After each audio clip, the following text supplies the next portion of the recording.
Deixa comigo, Marcos Cardoso. Uma ótima tarde para você que está em casa e que confere agora os destaques desta edição. Confirmado mais um caso de febre do Nilo aqui no Piauí e a Secretaria de Saúde pede ajuda da população para identificar vetores da doença.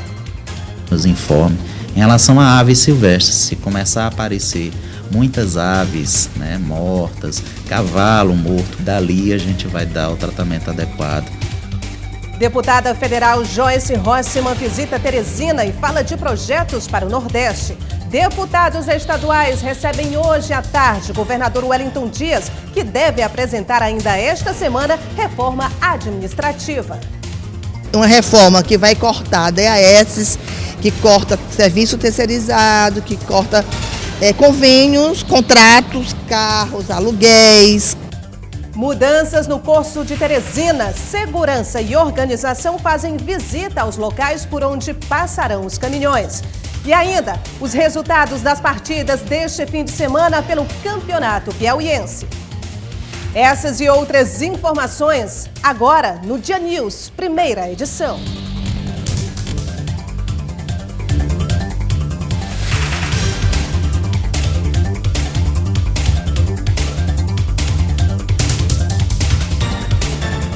A Secretaria de Estado da Saúde confirmou mais um caso de febre do Nilo aqui no Piauí. O caso corresponde a uma jovem do município de Picos. De acordo com o gestor, o caso registrado em julho de 2017 apenas se confirmou agora, em fevereiro de 2019. O primeiro caso de febre do Nilo registrada no estado do Piauí se deu no ano de 2014, no município de Aroeiras do Itaim, zona sul do estado. De lá até os dias atuais, apenas um segundo caso foi registrado no ano de 2017, na zona rural do município de Picos, também na mesma região. De acordo com a CESAP, esta informação comprova de que o vírus está circulando aqui no estado. Mesmo após 1 ano e 7 meses do caso, a CESAP continua acompanhando o estado de saúde da paciente. Atualmente, ela está com 22 anos e ficou sem sequelas. Essa paciente passou pouco mais de 4 dias internada, foi cuidada da sintomatologia da paciente e ela saiu bem, sem nenhuma sequela.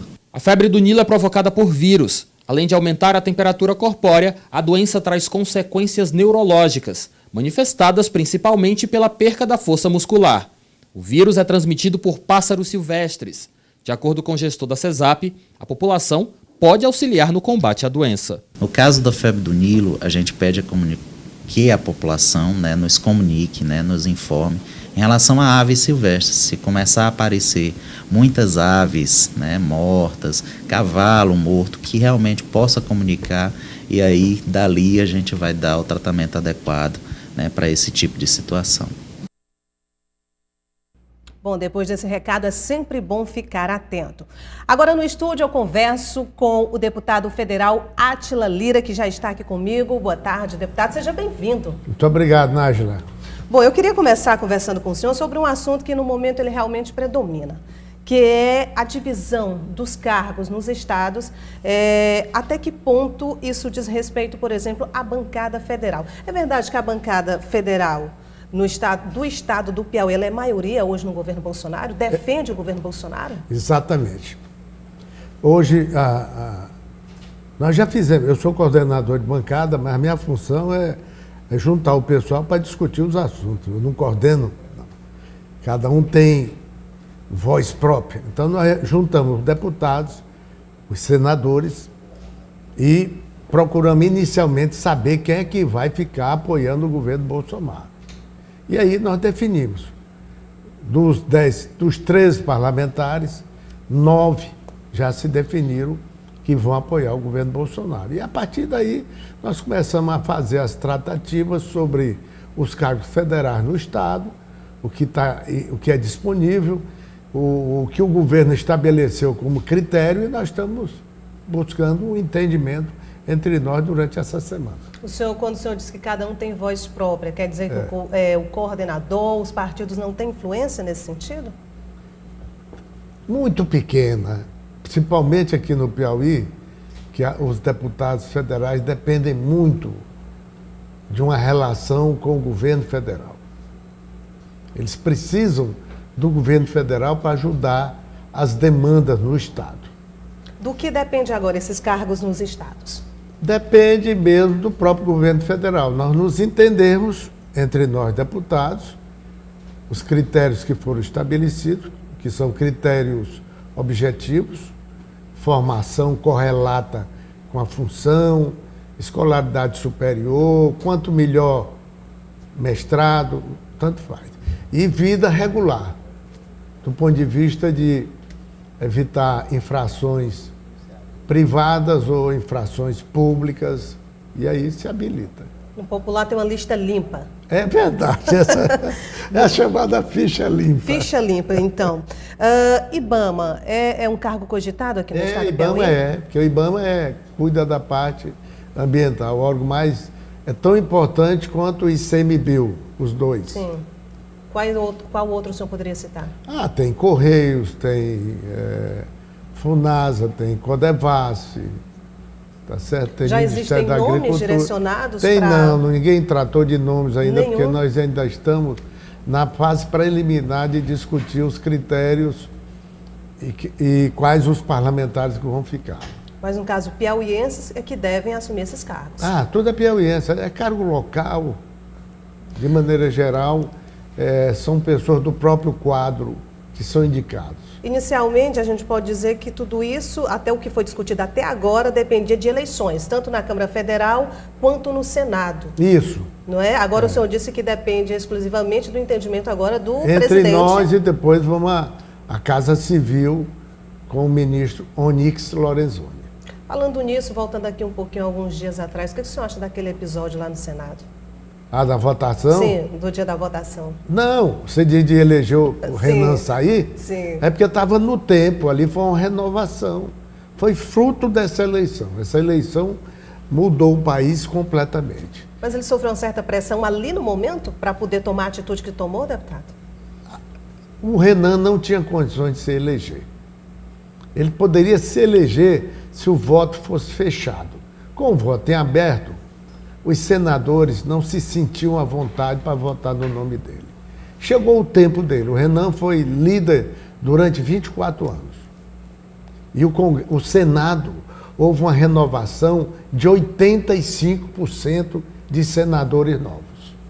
Eu puxo essa palavra renovação aqui para o nosso estado. Recentemente foi reeleito Temístocles Filho como presidente da Assembleia Legislativa e algumas pessoas também citaram essa questão de renovação, mas a maioria foi que prevaleceu e ele foi reeleito. O que o senhor acha?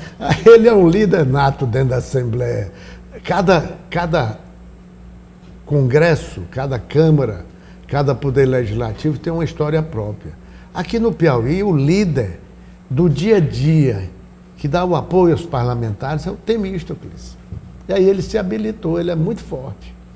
Bom, voltando ainda na questão da divisão dos cargos, todo mundo sabe, eu acredito que o país inteiro que conhece a história política de Wellington Dias, sabe que ele não é bem visto, ele não é um dos principais governadores, inclusive não é de base do presidente Bolsonaro. Caso fosse ao contrário essa situação, o senhor acredita que ele poderia ter, inclusive, influência em alguns desses cargos aqui no estado? Naturalmente, teria. Mas o Wellington não será um governador esquecido, não. Primeiro, porque o governo federal não vai discriminar ninguém. E o Wellington é um homem muito astuto, já é governador pela 4ª vez. Muito experiente. Sabe que governo tem um arrapa-pé só no início, depois se acomoda. E ele hoje está muito entrosado nessa questão da reforma da Previdência. Ele dialoga com tranquilidade junto ao governo federal. É claro que ele vai se desdobrar mais, porque o governo não é mais do PT, mas ele é um homem respeitado. Quando o senhor diz que o presidente ele não vai discriminar ninguém, mesmo com algumas declarações soltas à imprensa, depois que assumiu a presidência da República, o senhor acredita então que isso não deve prevalecer? Ele não deve realmente fazer distinção? Não. Terminou a eleição, começa tudo de novo. É claro que quem fica fazendo uma oposição hostil ao governo, nem recebido vai. Não é o caso do Wellington. O Wellington é um homem cordato, certo? Já está conversando com o governo sobre a reforma da Previdência, porque precisa para o estado do Piauí. É um homem habilidoso. Já esteve em Brasília diversas vezes depois da... E representa os governadores mais arredios, aqueles que têm dificuldade, que são desaforados, aí ele vai, ameniza a situação, se aproxima e tenta acalmar. Inclusive, a gente, daqui a pouquinho, ainda nesta edição, a gente vai exibir uma matéria sobre a visita da deputada federal, Joyceman. Joyce Rossmann, aqui em Teresina, onde ela faz, inclusive, duras críticas, como já é de costume, ao governador Wellington Dias. Ela é uma mulher que tem influência, não só na bancada federal, mas tem influência junto ao presidente Bolsonaro. Isso pode ser um ponto negativo aqui para o nosso estado? Mas isso aí vai acalmando. Na medida que ele for mantendo o diálogo, conversando até com ela vai verificar que ele não é esse bicho-papão que ficam falando aí. Ou seja, eu mesmo vou amenizar. Não dá para a gente discriminar o Piauí, porque o Piauí votou no PT, de forma nenhuma. Certo? É justamente essa observação que eu ia fazer. O senhor disse, eu mesmo vou amenizar. Significa dizer que o senhor é um bom conhecedor do trabalho de Wellington Dias e vai fazer o possível pelo que o senhor está dizendo. Não é só o trabalho, não, porque ele tem umas coisas assim que não dão certo. Mas é porque é importante para o Piauí, para o povo do Piauí, o governo ter o apoio do governo federal. O governo estadual recebeu o apoio do governo estadual, do governo federal. E é importante que os deputados federais se empenhem no sentido de buscar apoio do governo federal, porque o estado é limitado. É um estado pobre e nós precisamos definir políticas regionais para fortalecer a economia local e as condições de vida da população piauiense. O senhor falou que o Wellington Dias tem algumas coisas que o senhor acaba não concordando, não dando certo. Ele agora deve fazer cortes, fundir secretarias, extinguir coordenadorias, tudo isso para fazer a máquina fluir de acordo com o que ele mesmo diz. Isso é uma medida acertada? É acertada. Ele erra justamente por causa da bondade, de entregar o governo de forma ilimitada para os secretários. Essas coisas assim. Aí dá no que deu aí. A máquina estava inchada, na opinião do senhor, deputado? O que ele agora está fazendo, de racionalizar, é o certo. É a realidade do Brasil de hoje. Ou se ajusta as coisas, ou não consegue administrar a despesa em relação à receita. O senhor acredita que a máquina estava inchada, de fato? Tem muito excesso, tem muita secretaria, essas coisas prejudicam o governo. Por exemplo, a saída de alguns deputados eleitos da Assembleia para assumir secretarias no Estado é outra medida, digamos, também acertada pelo governador? Não, mas ele vai terminar convocando, que ele vai precisar de alguns deputados que são experientes. Aí ele vai convocar para formar um governo de coalizão. Tem que ter homens de confiança? Tem. Não é, essa história do Bolsonaro de não ouvir os partidos, isso foi num primeiro momento, agora ele já está ouvindo, porque senão não consegue administrar. Tem que conviver com os partidos que apoiaram a sua eleição, igual o Wellington, igual o Bolsonaro vai ter. O presidente é do país, e para que ele conheça o país de fato, nada melhor do que uma conversa com os seus governantes. É verdade, com os governantes e com os deputados. E com os deputados. Falando nisso... E os senadores, eu não quero deixar de lado, não. Com certeza, deputado. Outro assunto bem debatido recentemente foi o projeto anticrime, né? Onde Sérgio Moro reuniu todos os governadores do país, inclusive o Wellington Dias não pôde estar presente por conta da mensagem na Assembleia Legislativa, mas enviou um representante que foi o atual secretário de Segurança. Esse é um projeto também defendido pela bancada federal no que diz respeito ao Estado? Quando se vai apoiar o governo Bolsonaro, tem que estar sintonizado com os projetos que o governo está defendendo. Um deles é a Previdência e o outro é de segurança pública e de combate à corrupção. E o Moro é esse homem respeitado no país pela sua vida e o seu trabalho como juiz da Lava Jato. Ele é respeitado. As forças do Bolsonaro são 3. Os militares, que estão ajudando o governo dele, a equipe econômica do Paulo Guedes e o Sérgio Moro com sua equipe de profissionais da área do direito e da segurança pública.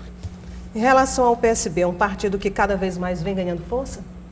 O PSB poderia crescer mais, mas ele agora é oposição porque quer ser oposição, mas eu vou votar com o governo. O senhor vai votar com o governo? Vou votar. Eu vou apoiar a reforma da Previdência. E eu preciso ter o apoio do governo federal para ajudar o Piauí. Ajudar o Piauí de que outras formas também, deputado? Trazendo investimentos para o Piauí. Investimentos. O senhor falou agora há pouco da questão da Previdência. É um gargalo para Wellington Dias? Hoje o governo estadual gasta por ano 1 bilhão e 200 milhões. Quer dizer, compromete o gasto público do Piauí. Hoje ele vive em grandes dificuldades por causa do gasto com Previdência. Agora, déficit previdenciário não é um assunto que se escuta falar de agora. O que pode ser feito para resolver essa problemática? Não, é isso, essa reforma e o programa de ajudas que o governo federal vai fazer para que os estados possam financiar parte do déficit previdenciário. Ok, deputado, muito bom saber. Eu também agradeço a oportunidade de falar nessa grande TV e cumprimentar o Valmir, que foi meu colega de ginásio, viu? E trabalhou comigo, dirigindo a FADEP, no tempo que eu era secretário de Educação. Muito bom ouvir de um deputado federal que o senhor está empenhado, que o senhor vai lutar junto ao governo federal para trazer benefícios para o nosso estado. E sou um deputado da Educação, vou continuar na comissão e meu projeto permanente é a Escola de Tempo Integral. Ok, mais uma vez, obrigada. Boa tarde, deputado. Obrigado. Agora um rápido intervalo e a seguir você vai ver deputada federal Joyce Russman visita Teresina e fala de projetos para o Nordeste.